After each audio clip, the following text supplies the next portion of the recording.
ಬ್ರಹ್ಮಾಂಡದಿಂದ ಅತ್ಯಂತ ಸುಲಭವಾಗಿ ಚೈತನ್ಯ ಶಕ್ತಿಯನ್ನು ಪಡೆದುಕೊಂಡು ದೈಹಿಕ, ಮಾನಸಿಕ, ಆರ್ಥಿಕ, ಕೌಟುಂಬಿಕ ಎಲ್ಲ ಸಮಸ್ಯೆಗಳ ತೀವ್ರತೆಯನ್ನು ಕಡಿಮೆ ಮಾಡಿಕೊಳ್ಳಬಹುದಾದ ಅದ್ಭುತ ಶಕ್ತಿ ರೇಖಿ.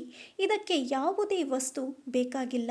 ಕೇವಲ ಬ್ರಹ್ಮಾಂಡದ ಶಕ್ತಿಯಿಂದ ನಮ್ಮ ನೆಗೆಟಿವ್ ಎನರ್ಜಿಯನ್ನು ಹೊರಹಾಕಿ ಪಾಸಿಟಿವ್ ಎನರ್ಜಿಯನ್ನು ಬ್ರಹ್ಮಾಂಡದಿಂದ ಸ್ವೀಕರಿಸಿ ಆರೋಗ್ಯ ಸ್ಥಿತಿ, ಆರ್ಥಿಕ ಸ್ಥಿತಿ, ಮಾನಸಿಕ ಸ್ಥಿತಿ, ಸಂಬಂಧದೊಂದಿಗಿನ ಸಮಸ್ಯೆ ಎಲ್ಲವನ್ನು ಪರಿಹಾರ ಮಾಡಿಕೊಳ್ಳಬಹುದು.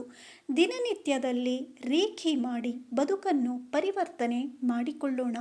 ಒಂದು ಬಾರಿ ರೇಖಿ ಶಕ್ತಿ ಪಾತ್ ಮಾಡಿಕೊಂಡ ಬಳಿಕ ಖಂಡಿತವಾಗಿಯೂ ಯಾರ ನೆರವು ಇಲ್ಲದೆ ನಾವೇ ಬ್ರಹ್ಮಾಂಡದ ಶಕ್ತಿಯುತ ಎನರ್ಜಿಯನ್ನು ಪಡೆದುಕೊಂಡು ಎಲ್ಲ ರೀತಿಯ ಜೀವನದ ಸಂಕಷ್ಟಗಳಿಂದ ಪಾರಾಗಿ ಬದುಕನ್ನು ಸಮೃದ್ಧ ಮಾಡಿಕೊಳ್ಳಬಹುದು.